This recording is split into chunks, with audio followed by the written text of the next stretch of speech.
Buenas noches, profesor Víctor Raúl Torres Tello, profesor de la Cantuta. Tenemos ahora, esta noche, el honor de hacerle la entrevista por su libro, que está a portas de publicarse, Mitos y ritos del agua. Mitos y ritos del agua. En defensa de la vida y la naturaleza, con una profunda preocupación por la razón ecológica. Y vamos a indagar, en primer lugar, la estructura de su libro. Cuéntenos la estructura de su libro. En principio, agradeciendo al maestro Flores Calopana por esta invitación para exponer la estructura y las bondades de mi texto.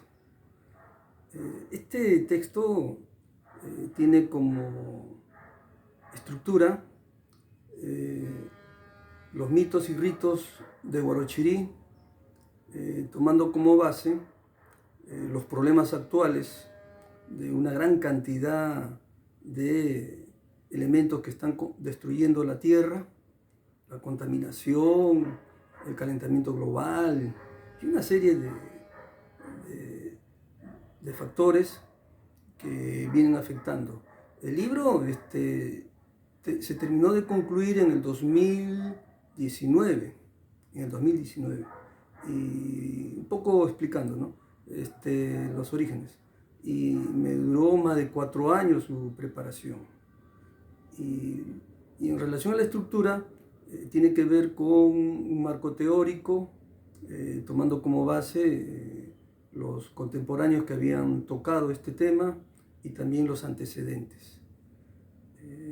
Son las bases teóricas. Después viene el tema de la metodología, de la investigación. También viene una serie de fundamentos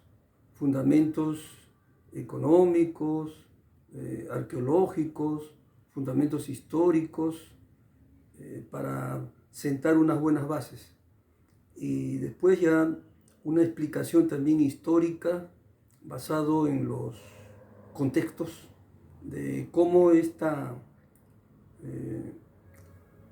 estudio de los mitos y ritos en Huarochirí, cómo fue cambiando, tomando como base varios investigadores, ¿no? Que es necesario contextualizar los cambios. Y a pesar de los cambios, cómo se han mantenido ciertas esencias y llegar hasta el presente. Vayamos a ese punto. Sí. Si quisiéramos apretar en un puño la tesis central del texto, ¿cuál es? Es ver las pervivencias de los mitos y ritos de Huarochirí, después de más de 500 años, cómo se mantiene hasta ahora, especialmente en las comunidades antiguas del distrito, no la provincia, sino el distrito, basado en sus comunidades, especialmente de las comunidades de Yambilla y también de una comunidad independiente de Toicoña. Es ahí donde yo he podido comprobar la pervivencia y la importancia para el trabajo agrícola, ese trabajo agrícola que mantiene una serie de recursos para dar alimento al ganado vacuno, y ese ganado vacuno cómo llega a Lima mediante el queso, la leche. Eso que parece tan simple, sin embargo, Lima reconoce que acá esos alimentos que provienen de la provincia de Huarochirí, de este distrito, son muy cotizados, los famosos quesos de Huarochirí, la leche que también llega, ¿no? y otros productos más. Entonces el núcleo central es ver la pervivencia de estos mitos y ritos, y no solamente verlos, sino demostrar las evidencias, porque no es un tema solamente teórico y búsqueda de citas en los libros, en las revistas. No, yo he tenido que ir a ver in situ cómo se dan en el mes de mayo estos eventos. Claro. Ahora, atendiendo la metodología, sí, seguramente ha tenido que echar mano también de la hermenéutica, de la epistemología, de la etnología, de la antropología. Pero ¿qué clave ha predominado? Ahí hemos tomado como base, por ejemplo, el caso de varios autores muy importantes. Por ejemplo, la de Marc Bloch, que habla, no se puede comprender el presente si no tomamos en consideración el pasado. Y a su vez también para conocer el pasado también se puede conocer mediante el presente. Y da una serie de características que si uno lo obvia, puede llegar a entender un presente deformado. Entonces, ha sido muy útil el texto de Marc Bloch sobre el método de la historia o la introducción a la historia. Es un texto muy, muy valioso para mí. Después, el de los incas filósofos de Víctor Masi también, ¿no? Justamente por esos tiempos él recién había editado, en el 2016 me parece el texto de él. Y lo tomé porque también tiene que ver con esto de los Jamuta, la sapiencia, ¿no? Eso no se puede negar, ¿no? Y también lo incorporé dentro de la metodología para también darle sustento, en este caso filosófico, y también del francés que resalta la importancia de los mitos. Ahorita me ha ido la memoria, está acá. Y el francés que reivindica la importancia de los mitos, en la cual antes la ciencia no le daba importancia. Y sin embargo él... Lévi-Brul, Lévi-Strauss. Lévi-Strauss, sí. Él es el que señala de que dentro de los mitos hay puntos de hechos verdaderos que han ocurrido, ¿no? Entonces también me dio la fortaleza teórica para desarrollar este material, porque este material ahora ya es muy común, ahora hay bastante trabajo, pero en el 2000, ya desde 2014, 15, estaba frío, nadie se hablaba mucho de estos temas. Y yo justamente en un tiempo donde todavía no había muchos problemas de la naturaleza, los desastres, yo ya estaba relatando acá cómo la ciencia también ya había estado advirtiendo que la naturaleza no es algo, digamos así, no vinculado a una destrucción, o que es algo duradero, los recursos que presenta la naturaleza.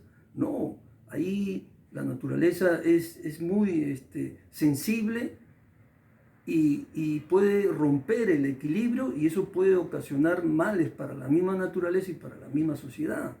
Entonces encontré una serie de temas, uno de ellos de Salvat de España, que ya en la década del 60 del siglo pasado hablaba de que la tierra no es como los hombres creen que va a ser duradero. Y eso me ha dado la fortaleza para seguir adelante. Y efectivamente se han cumplido esos pronósticos, y ahora vemos pues cómo está siendo destruida la tierra, los bosques están siendo talados en la búsqueda del oro, Patás y toda la costa de los Andes está siendo destruida la naturaleza en busca del oro, ¿no? Y no saben el daño tremendo. Y este libro justamente pretende que debemos de cuidar la naturaleza, no podemos ser cómplices con el silencio de dicha destrucción. Y bueno, pues, ¿para qué? Me ha dado satisfacciones porque en la plataforma virtual de la universidad en el exterior ya es conocido. Yo no he tenido la oportunidad, porque en el 2000 este texto fue aprobado con una alta nota por los doctores que me auscultaron en la sustentación. Y yo debería de haberlo publicado, pero ya vino el problema de la pandemia y todo eso ya lo frustró totalmente. Hasta ahora en que nuevamente estoy retomándolo para poder publicarlo, ¿no? ¿En qué medida Mircea Eliade está presente en su libro? Michel Eliade, sí. Eliade. El autor del famoso mito del eterno retorno. Sí, efectivamente también, quizás acá no lo he colocado, pero sí he tenido la oportunidad de leerlo y también de compararlo con Vico, esto de vuelta y revuelta, corsi y Corsi, ricorsi, ricorsi. y en ese marco también ver de que hay el desarrollo de la ciencia es en espiral, ¿no? Y por lo tanto uno puede hacer comparaciones, identificar algunos fenómenos que vienen desde mucho tiempo atrás, ubicarlo y también ver cómo eso se mantienen o se deforman. Los mitos, por ejemplo, van a ser deformados, tanto en la colonia como en la república, pero se mantiene la esencia. Por ejemplo, la limpieza, el pago a la naturaleza, cómo hacen los ritos, ¿no? Cómo se pide a la naturaleza que haya agua. Eso se mantiene, pese ya no con los ídolos, con los cánticos, con los bienes propios del Tahuantinsuyo, no, ya viene con el sincretismo religioso de la cruz, por ejemplo, cómo la cruz acompaña la limpieza de las aguas, de los canales de irrigación. Y hay un detalle muy importante que señala el mito, de que la limpieza y el trabajo con la tierra no se debe de utilizar metales, es con madera y con los cuernos, ¿no? del ganado vacuno. No se puede utilizar los metales porque eso atentaría, digamos, a los dioses que tienen que ver con el agua. Entonces, eso también a mí me llamó la atención, ¿no? El uso de la madera y no de los metales, porque era una agresión a la tierra. Y también como allí se dan las pautas, pero esas pautas vienen de los mitos de dioses y hombres de Huarochirí, donde los grandes personajes allí, Colquiri y otras divinidades más, dan pautas para que los hombres que trabajan la tierra tienen que seguir, ¿no? La limpieza de las represas, la limpieza de los canales, dan una serie de reglas que eso hasta ahora se mantiene. Vayamos al aporte fundamental de la obra. ¿Cómo lo considera? El aporte en cuanto a la pervivencia y la demostración de esa pervivencia. Porque a mí me costó ir a la comunidad de Yambía, subir al cerro donde se encuentra la divinidad de ¿Pariacaca? Cabyama se llama el trapecio andino, que está en la cima, Cabyama, y la diosa del agua, que está allí en la figura de una mujer inclinada, como quien va a regar en forma de piedra. Tremendo monumento de piedra de 5 metros de altura. ¿Qué antigüedad tiene Por ese 3. monumento? Pero eso está en el Dioses y Hombres de Huarochirí. Ahí está. Precolombino. Sí, es totalmente pre. Y muy bien lo relata. Lo que estaba en el texto, yo lo pude. Me costó el esfuerzo de subir arriba con un guía. Y ese guía muy bien cumplió la función. Ahora, ¿a dónde vamos? El aporte que puede dar este texto es revalorar la sapiencia de nuestras culturas originarias, de adelantarse a este presente donde no hay compasión por los recursos naturales y la destrucción y la contaminación. Cosas que nuestras culturas originarias no estaban en su cabeza a atentar contra estos recursos vitales. Entonces ellos nos dan una lección que están en los mitos y están en los ritos. Y que lógicamente eso puede seguir, lógicamente, recreándolo en el presente. Nadie dice que hay que replicar lo del pasado. No, se trata de recrearlo en el marco del desarrollo tecnológico que somos testigos. O sea, esos saberes y esas experiencias todavía se mantienen. Y irónicamente muchos se han burlado de esos mitos y de esos ritos, porque muchos de los pobladores de Huarochirí, como están cerca de Lima, han abandonado sus tierras, no creen, no le dan importancia y están en Lima.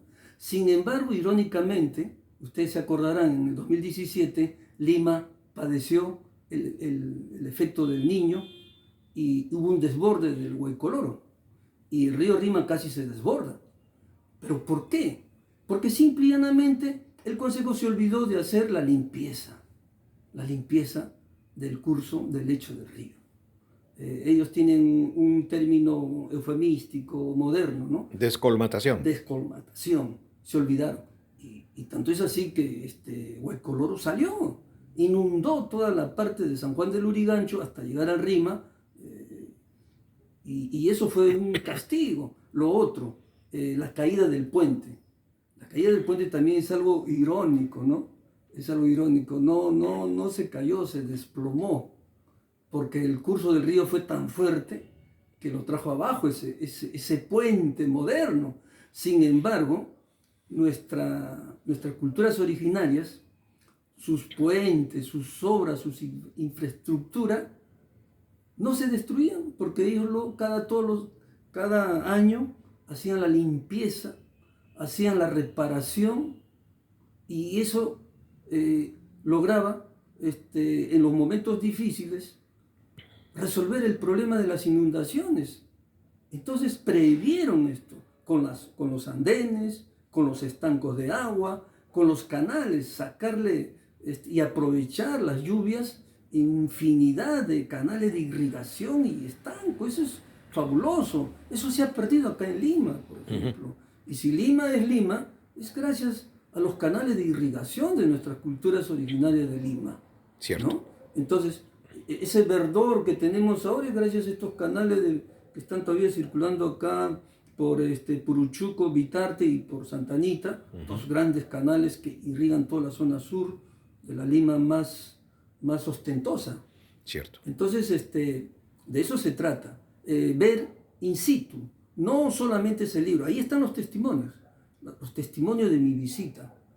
Y cómo esta diosa era sujeto de adoración, y hay todo un lugar de ceremonia, y en esa ceremonia también hay un monolito, una huanca, de 3 metros de alto por 2,5 metros de ancho, y que es sujeto, ahí se realizan los ritos también, los ritos. La chactada, por ejemplo, ese término de la chactada parece algo extraño. No, tiene un tremendo valor la chactada, que después de trabajar, después de sudar, ¿cierto? Se reunían, hacían el acto de resaltar la importancia, porque en ese acto también tomaban lista quiénes cumplieron, quiénes faltaron. O sea, una asamblea donde evaluaban el trabajo y veían con relación cómo fue con relación al año pasado, y también elegían a los responsables del siguiente año, que estaban a cargo de la actividad, porque todo estaba sujeto a una organización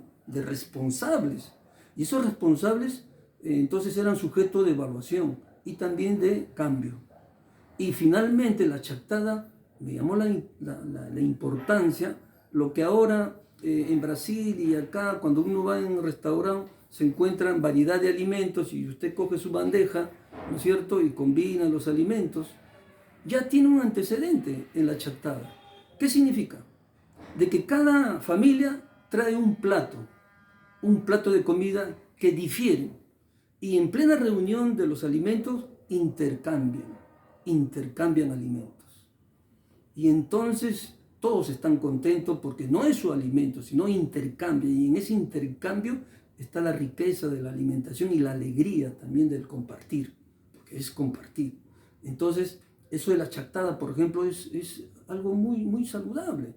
Lo que en la actualidad también vemos en Lima, cuando hay grandes ceremonias, la familia también trae a la mesa, los hermanos, un plato de comida diferente, y todos pues están alegres porque hay variedad de comida y también de bebidas. Entonces esa chactada, por ejemplo, ya tiene un origen de esta época, y ahora, bueno, se mantiene, ¿no?, bajo ciertas características. Doctor Víctor Raúl Torres Tello, felicitaciones por este aporte intelectual. Esperamos que pronto nos traiga el texto ya impreso, y estamos adeptos y llanos a recibirlo en una próxima oportunidad por sus siguientes publicaciones. Muchas gracias. Gracias a usted y también a sus las personas que siguen este famoso programa que usted muy bien dirige. Y bueno, pues espero que cuando se publique tenga la acogida del caso. Lo va a tener. Sí. Téngalo por Gracias. seguro. Gracias.